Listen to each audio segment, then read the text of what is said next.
Hi friends, स्वागत है आपका स्टडी पॉइंट में। मैं हूँ राहुल सर। आज हम पढ़ेंगे मध्य प्रदेश की भौगोलिक स्थिति। और जो भी स्टूडेंट इस चैनल को सब्सक्राइब नहीं करे हैं वे ज़रूर सब्सक्राइब करें और बेल आइकन को ज़रूर प्रेस करें ताकि आपकी नोटिफिकेशन प्राप्त हो जाए। तो देखते हैं आगे।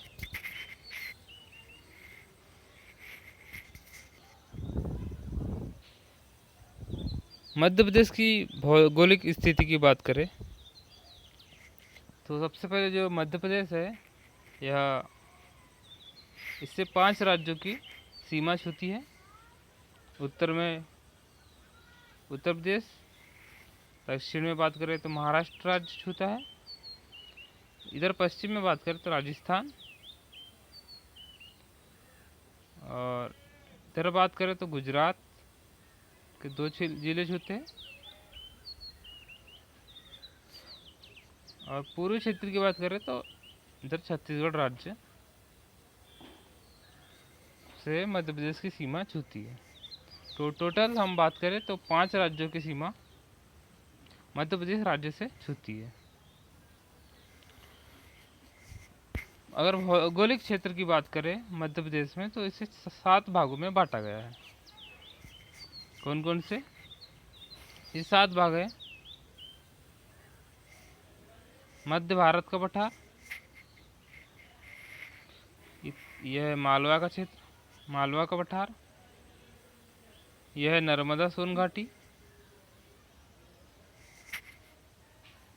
यह है बुंदेलखंड का पठार, यह है रीवा पन्ना का पठार। ये वाला भाग है बघेलखंड का क्षेत्र, और ये वाला जो क्षेत्र है नीचे वाला ये है सतपुड़ा का क्षेत्र। सबसे पहले हम बात करें जो मध्य प्रदेश का कुल क्षेत्रफल है, इसका क्षेत्रफल है 3,08,252 वर्ग किलोमीटर।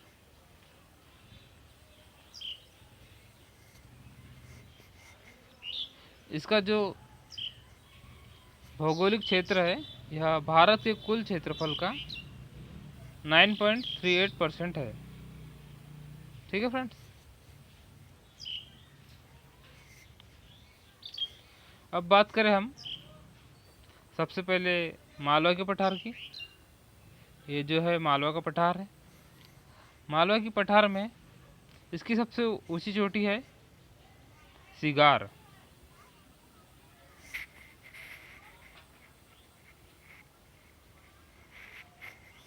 और यहाँ पर जिलों की बात करें तो यहाँ पर भोपाल, सीहोर, इंदौर, उज्जैन,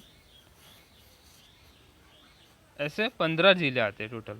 मालवा की पठार की बात करें तो यहाँ की नदियों की बात करें तो यहाँ से चंबल नदी, क्षिप्रा नदी, पार्वती नदी और माही नदी बहती है। अगर यहाँ के कुल क्षेत्रफल की बात करें, यहाँ का क्षेत्रफल है 28,222 स्क्वायर किलोमीटर।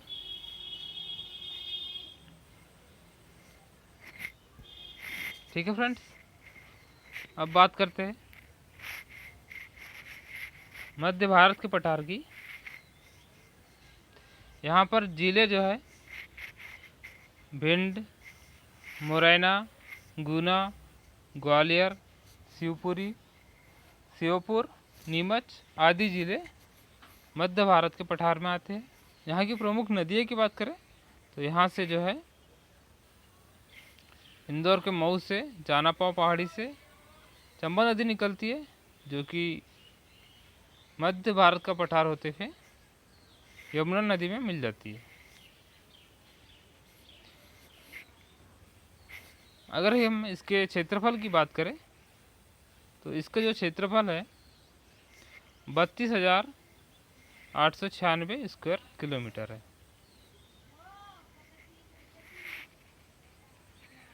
ठीक है फ्रेंड्स, आगे देखते हैं। अगर हम बुंदेलखंड का पठार की बात करें, ये वाला इलाका और उत्तर प्रदेश के कुछ इलाके आते हैं। इसमें हम जिलों की बात करें तो छतरपुर जिला, टीकमगढ़ जिला, पन्ना, सागर, दतिया, गुना, शिवपुरी आदि जिले बुंदेलखंड के पठार में आते हैं। नदियों की बात करें तो यहाँ से बेतवा, सिंधु, केन आदि नदी गुजरती है। इसका क्षेत्रफल की बात करें तो इसका क्षेत्रफल है 23,733 वर्ग किलोमीटर। अगर इसकी सबसे ऊंची चोटी की बात करें बुंदेलखंड की, तो इसकी सबसे ऊंची चोटी है सिद्ध बाबा। सिद्ध बाबा की चोटी सबसे ऊंची चोटी है बुंदेलखंड के पठार की। इसकी ऊंचाई है 1172। अब बात करते हैं रीवा पन्ना के पठार की। रीवा का पन्ना के पठार में सतना जिला, रीवा जिला, दमोह जिला, पन्ना जिला इत्यादि आते हैं। यहाँ से अगर हम बात करें नदियों की तो यहाँ से टोंस नदी, केन नदी आदि गुजरती है। इसके अगर क्षेत्रफल की बात करें रीवा पन्ना के पठार की, इसका क्षेत्रफल है 31,954 स्क्वायर किलोमीटर। आगे बात करते हैं बघेलखंड के पठार की। ये वाला इलाका जो है बघेलखंड का पठार कहलाता है।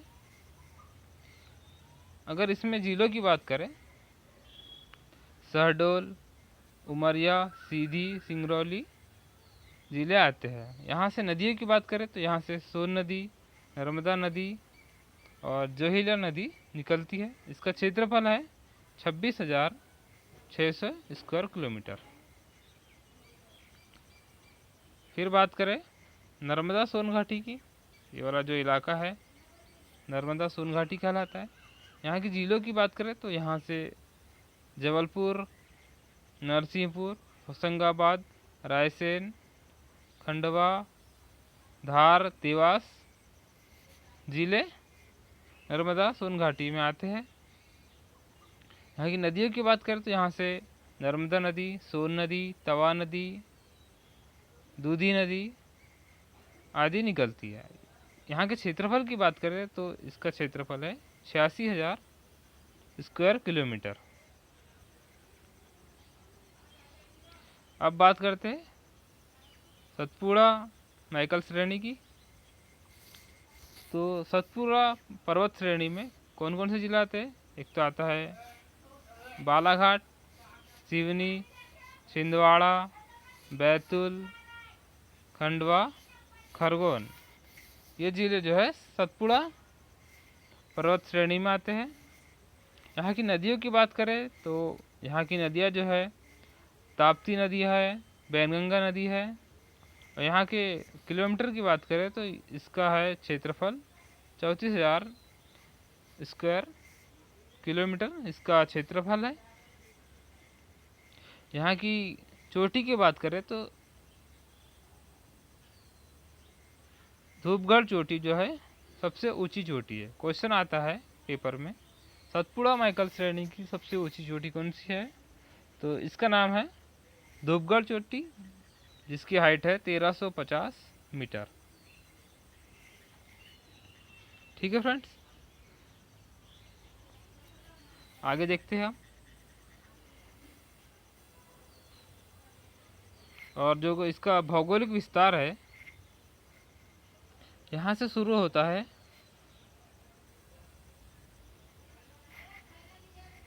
ये नीचे से शुरू होगा तो इसका है 21,600 और ऊपर में जाकर के है इसका 26,30। ठीक है फ्रेंड्स, और पश्चिम की ओर है इसका 74,5 से पूर्व की ओर है इसका 82,9।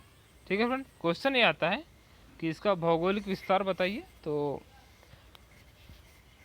आपको बता दिया मैंने। ठीक है, आगे बढ़ते हैं।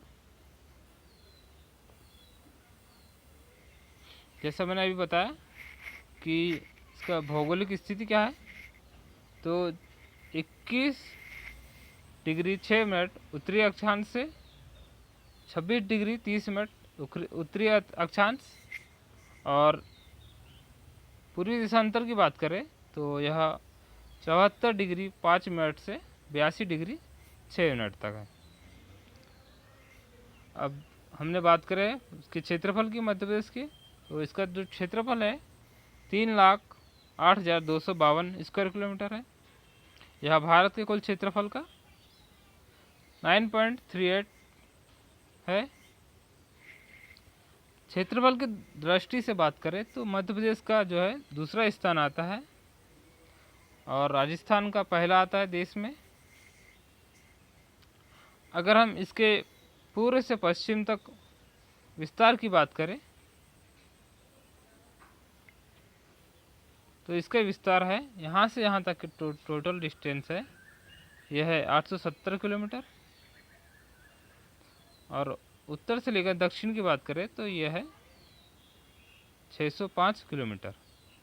क्वेश्चन ये आता है कि पूर्व से पश्चिम तक मध्य प्रदेश की लंबाई कितनी है, तो इसका आंसर होगा 870 किलोमीटर, और उत्तर से दक्षिण के बीच आएगा तो इसका आंसर होगा 605 किलोमीटर।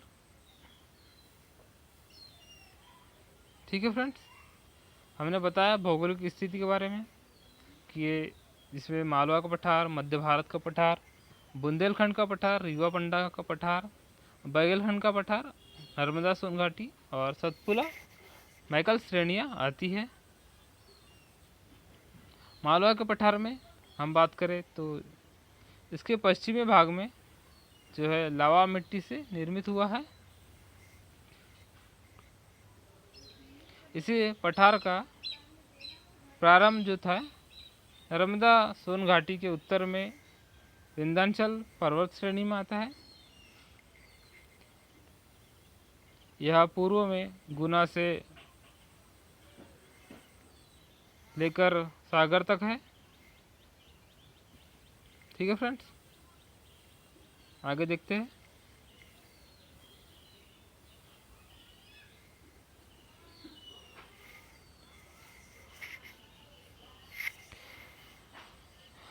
अगर हम यहाँ की मिट्टी की बात करें तो यहाँ पर काली मिट्टी मिलती है मालवा के पठार में।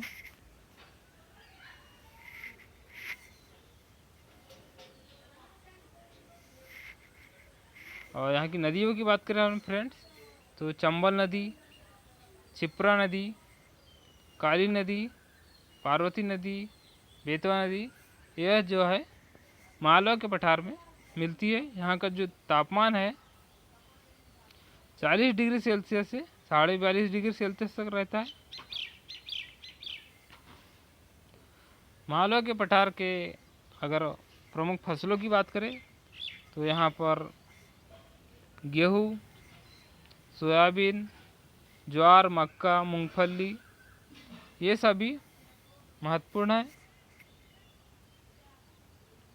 यहाँ जिलों की बात कर रहे थे हमने मालवा के पठार में, तो यहाँ जो जिले हैं यह है इंदौर, भोपाल, उज्जैन, सागर, सीहोर, विदिशा, रतलाम, धार, जो जिले हैं ये मालवा के पठार में आते हैं।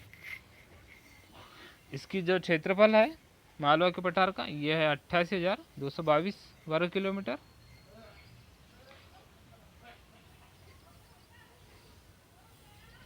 फिर सेकंड है मध्य भारत का पठार। इसकी बात करें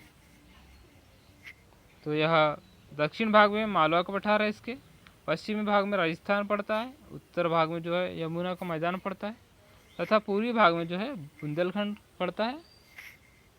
अगर जिलों की बात करें तो मध्य भारत के पठार में भिंड, मुरैना, ग्वालियर, शिवपुरी, गुना व मंदसौर जिले आते हैं। यहाँ की नदियों की बात करें, नदियाँ जो है चंबल नदी, काली सिंध नदी, पार्वती नदी यहाँ से गुजरती है।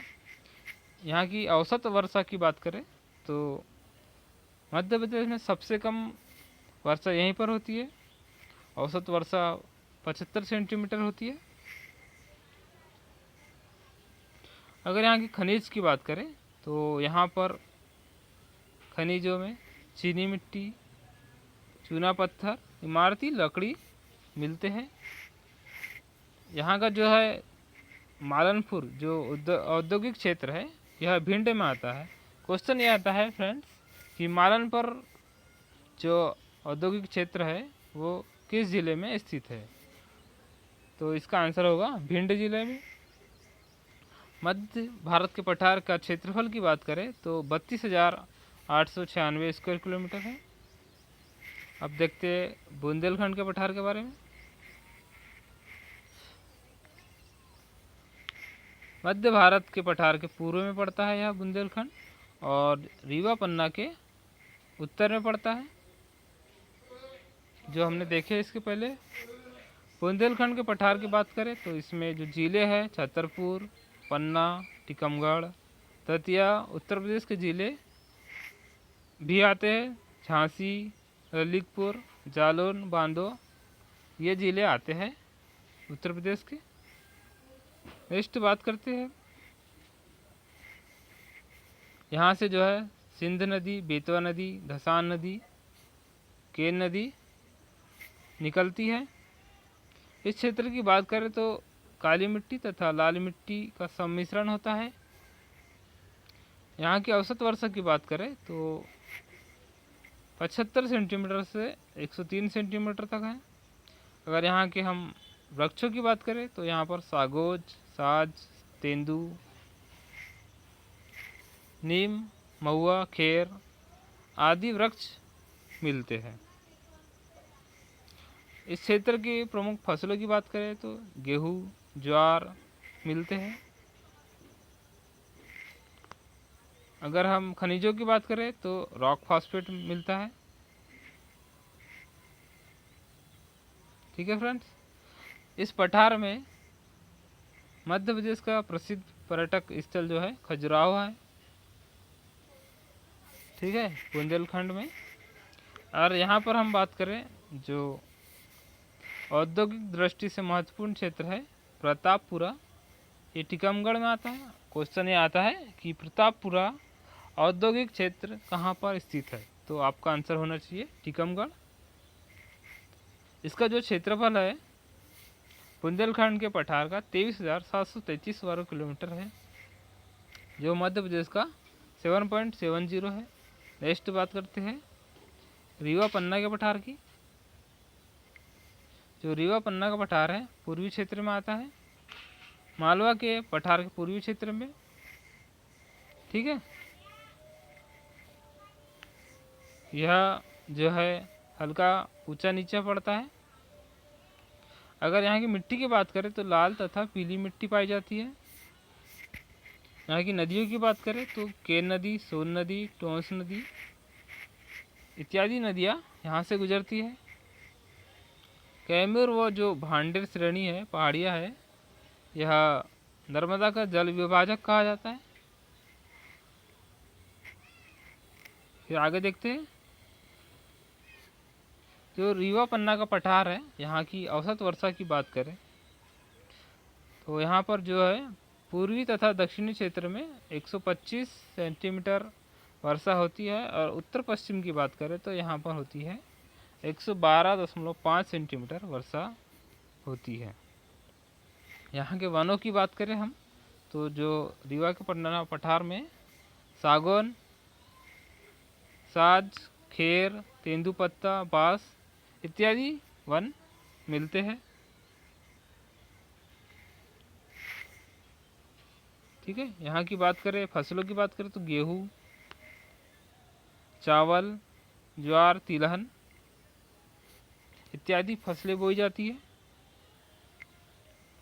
खनिज की बात करें तो रीवा पन्ना के पठार में चूने का पत्थर मिलता है सतना ज़िले में, और हीरा जो है वो पन्ना ज़िले में मिलता है। और अन्य खनिजों की बात करें तो यहाँ पर सिलिका, बालू आदि प्रमुख है।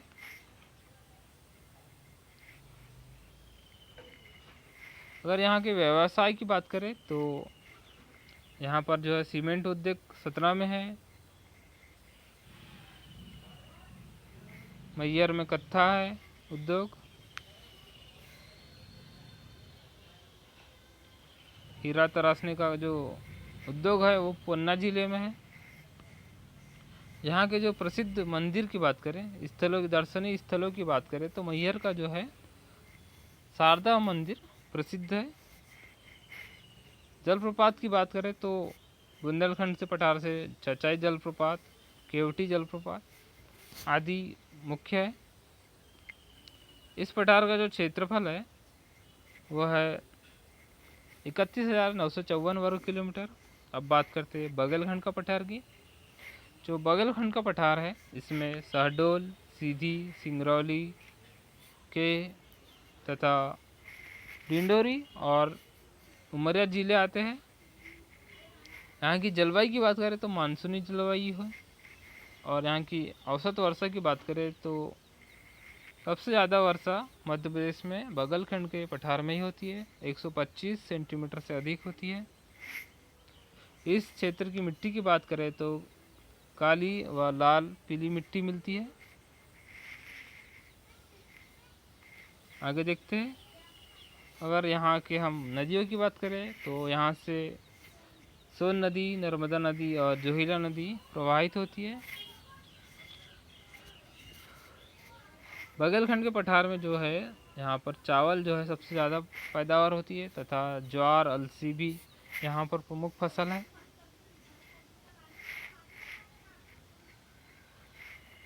यहाँ के हम कोयला उत्पादन क्षेत्र की बात करें तो यहाँ पर सिंगरौली, बैड़न, सुहागपुर, उमरिया, सिलसिल आदि प्रमुख जो है कोयला उत्पादन क्षेत्र है। इसके अतिरिक्त यहाँ पर बॉक्साइट, चूने का पत्थर, फायर के लिए भी मिलता है। इसका हम क्षेत्रफल की बात करें तो बघेलखंड का क्षेत्रफल है 25,000 वर्ग, और अमरकंटक जो है इसमें ताप बिल्ली घर में जो है कागज मिल स्थापित की गई है। क्वेश्चन ये आता है फ्रेंड्स कि कागज मिल कहाँ पर स्थापित की गई है, तो यह इसका आंसर आएगा मध्य प्रदेश के अमलाई में कागज मिल स्थापित की गई है। आगे देखते हैं, अगर हम बात करें सफ़ेद शेरों की तो रीवा में पाया जाता है, बांधवगढ़ राष्ट्रीय उद्यान पर। कर्क रेखा की बात करें तो इसी पठार के बीचों बीच से गुजरती है। क्वेश्चन ये आएगा कि कर्क रेखा किस पठार के बीचों बीच से गुजरती है, तो इसका आंसर होगा बघेलखंड का पठार। और मध्य प्रदेश की ऊर्जा राजधानी की बात करें तो यहाँ पर है ऊर्जा राजधानी बैड़न, जो सिंगरौली जिले में पड़ता है। अब बात करते हैं नेक्स्ट नर्मदा सोन घाटी की। नर्मदा सोन घाटी की बात करें तो इसका जो क्षेत्रफल है 86,000 वर्ग किलोमीटर है। इसमें जो प्रमुख शहर है जबलपुर, नरसिंहपुर, गाडरवारा, पिपरिया, होशंगाबाद, बड़वानी आदि जिले प्रमुख है। महेश्वर, ओंकारेश्वर भी आते हैं। अगर इस क्षेत्र की वर्षा की बात करें तो यहाँ पर 125 सेंटीमीटर औसत वर्षा होती है। यहाँ की मिट्टी की बात करें तो काली मिट्टी, गहरी काली मिट्टी होती है। यहाँ की नदियों की बात करें तो इस क्षेत्र की प्रमुख नदियाँ हैं नर्मदा, सोन, दूधी नदियाँ हैं। और नर्मदा सोन घाटी के फसलों की बात करें तो यहाँ पर प्रमुख रूप से गेहूँ, कपास, ज्वार, चना, चावल, बाजरा, मक्का, मूंगफली, दालें इत्यादि प्रयुक्त होते हैं। यहाँ की खनिजों की बात करें तो यहाँ पर चूना पत्थर, फायर क्ले, गेरू, संगमरमर मिलता है। अब मंदिरों की बात करें तो यहाँ पर 64 योगिनी मंदिर, बेड़ा घाट इत्यादि प्रमुख है। नेक्स्ट बात करते हैं हम सतपुड़ा माइकल श्रेणियों की। इसमें जो जिले आते हैं इसमें बालाघाट, डिंडोरी, शहडोल, सीधी, बड़वानी, निमाड़, सिवनी, बैतूल, छिंदवाड़ा जो जिले हैं ये सतपुड़ा माइकल श्रेणी में आते हैं।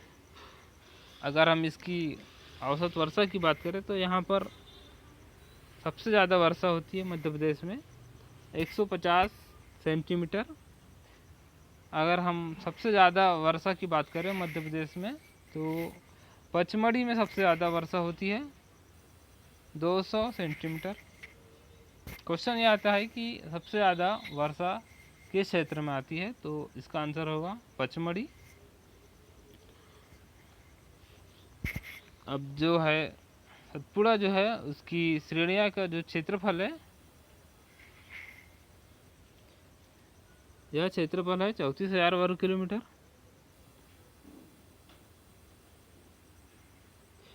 यहाँ की जो मिट्टी है काली मिट्टी, छिछली मिट्टी पाई जाती है। अगर इस क्षेत्र की हम नदियों की बात करें तो नर्मदा नदी, तापी नदी, वैनगंगा नदी, तवा नदी यहाँ से गुजरती है। यहाँ की पैदावार की बात करें तो यहाँ पर सबसे ज़्यादा गेहूँ, कपास, चावल का उत्पादन बहुत ज़्यादा होता है। कपड़ा उद्योग जो कागज़ उद्योग है यहाँ पर प्रमुख है। नेक्स्ट बात करें सतपुड़ा माइका श्रेणी में खनिजों की बात करें तो मैंगनीज, कोयला, तांबा, बॉक्साइट, लोहा इत्यादि खनिज मिलते हैं। ठीक है दोस्तों, आज के लिए इतना ही। और इस चैनल को सब्सक्राइब जरूर कीजिएगा। स्टडी पॉइंट हमारे चैनल का नाम है, सब्सक्राइब भी ज़रूर कीजिएगा और बेल आइकन को ज़रूर प्रेस कीजिएगा, क्योंकि आने वाली जो नोटिफिकेशन है आपको मिल जाए। ठीक है फ्रेंड्स, और इसकी अगर पीडीएफ चाहिए हो आपको तो आप इसकी पीडीएफ जो है हमारे टेलीग्राम चैनल स्टडी पॉइंट आप सर्च करेंगे तो वहाँ पर आपको इसकी पीडीएफ भी मिल जाएगी। ठीक है दोस्तों, कल हम मिलेंगे नेक्स्ट वीडियो के साथ। धन्यवाद।